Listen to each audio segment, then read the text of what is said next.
As the retail CEO of your business, it is important for you to know what resources you need to grow your business.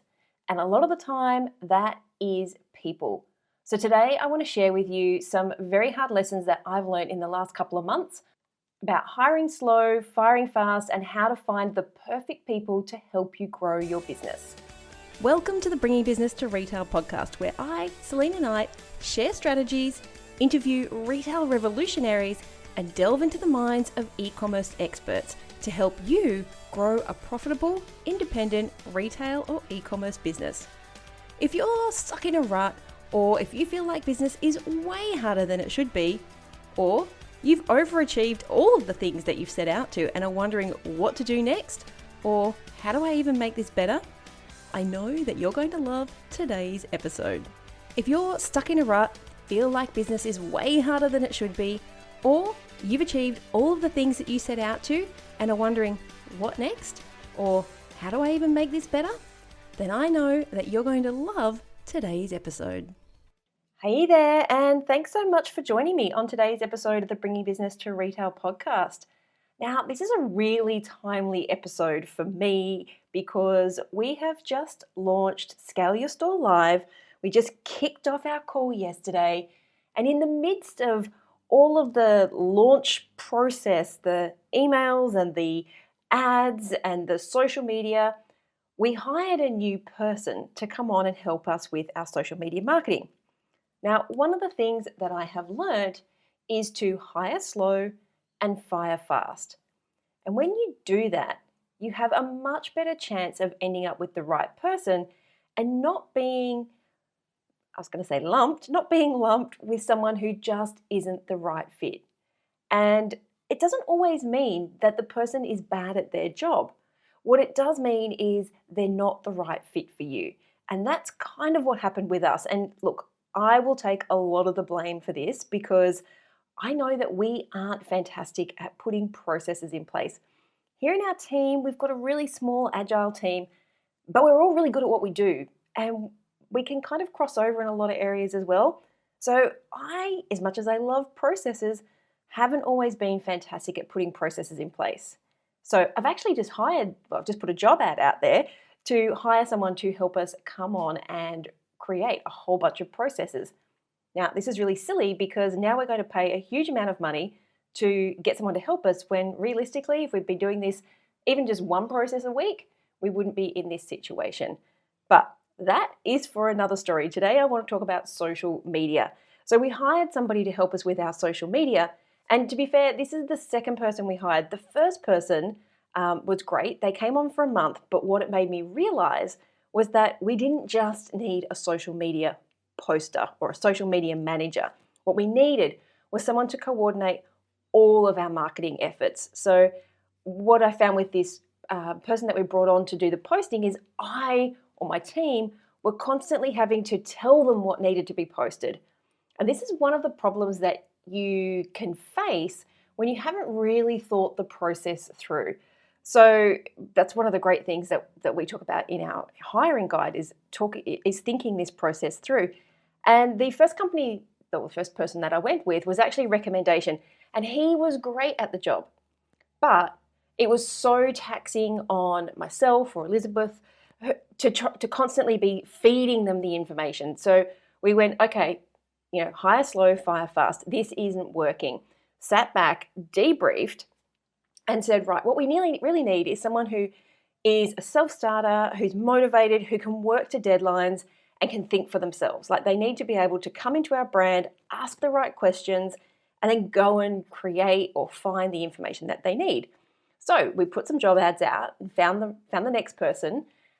And again, I'm going to put my hand up and say a lot of the reasons why potentially this person didn't necessarily work out was because we didn't have the processes in place. So we have a brand style guide, we have brand voice, we have all the brand stuff because Elizabeth's in charge of that. All of that is sorted in our business. And then we have project management software, which has all the bits and pieces.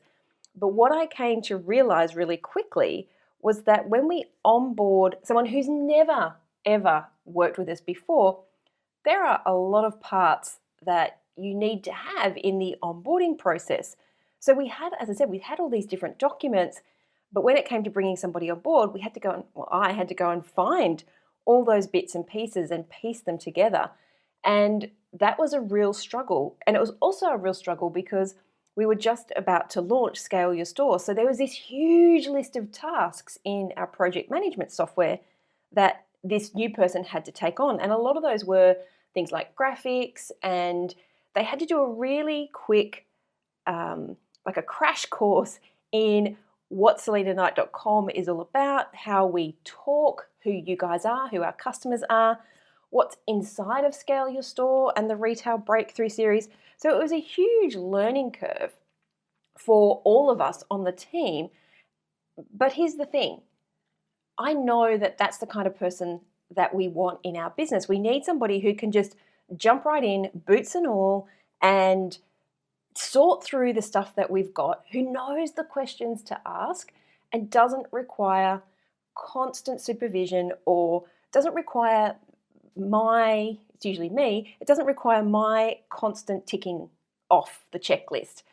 And so some of the problems that we ran into is because somebody was new and I was very conscious about the wording of our social media posts and whatnot, I made all of the posts go into our project management software so I could look at them. Now, a bit of backstory here is while all of this was happening, I was recording videos, I was doing interviews for the Retail Breakthrough Series, we were doing some last minute upgrades to the website, so I was pretty in demand as the CEO of the business. And then I'd come back to my desk at the end of the day and there would be 100 emails, because our project management software emails you when a task or a comment goes up. There'd be like 100 emails for me to go through, check the copy, check the graphic. And when you think about it, one social media post on Instagram or Insta Stories or Facebook, we're talking a lot of copy and content. And so the person that we hired wasn't bad at their job and all the work was there, but it wasn't exactly what I was looking for. And so it meant that I was then spending hours trying to go back and edit copy so it sounded like me, or it reflected the content that was in the Retail Breakthrough Series and it got the right messages across. We're very clear in the way that we do our messaging. So there were all these bits and pieces, and after, I think it was about 6 weeks, I made the decision that this person wasn't the right person for our business. As I think I mentioned just a minute ago, that we are very deadline driven. We have a lot of projects on the go between my consulting clients, all of our agency work, which is continuously growing. We've just hired 3 new people there, and the podcast here and our courses. We have a lot of moving parts. So we work on deadlines. And I'll be honest, we all thrive on deadlines. If we don't have deadlines, crap just doesn't get done. So we all know that we work really well when there's a deadline in place. And the person that we hired was very casual, which is fine in some environments, but it's not in our environment because we are that deadline driven. As much as I love planning, we plan to usually six weeks out or maybe 90 days out, but we're not planning a year out. Mostly it's about 6 weeks out. So lots of things need to be done by the end of the week or within 3 or 4 days. And so this person just didn't have that urgency, didn't quite understand how the business worked. And even after 6 weeks, couldn't quite grasp that there is this need for communication, and that because we are all remote, we're on several different time zones, the need to be very clear and concise is super important. It's why we don't use Slack in our business. Oh my goodness, I can't stand Slack. It's like Messenger, right? It constantly goes off. What I need is a container. And the good thing about Asana, which is our project management software, is it's all in a container. So it either can come into my inbox in a container, or I can go into the software and I can pull up my inbox in the software or on my phone at any time.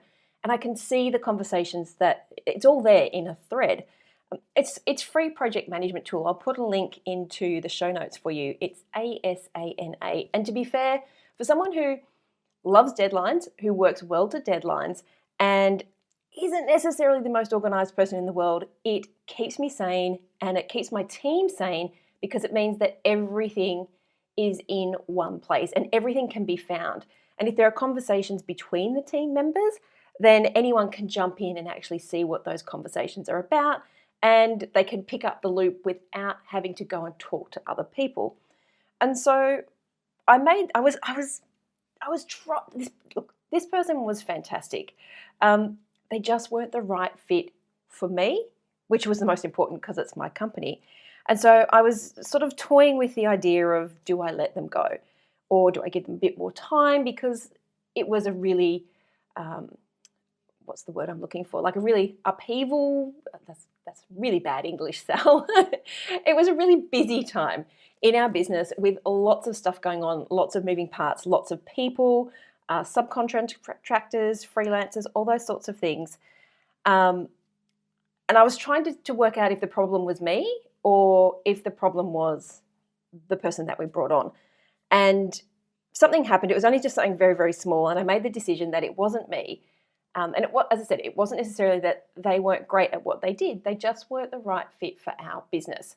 So I made the decision to terminate them immediately and try and find somebody else. Now, I am very fussy about who we work with because we need this communication. And when I write job descriptions, I am super clear about who I want, who I need, and the kind of qualities that they need to have. So I'd like to think I'm not a control freak, but because it is my business, I do need to know what's going on, especially on the agency side where I've actually onboarded clients and my team are doing the work.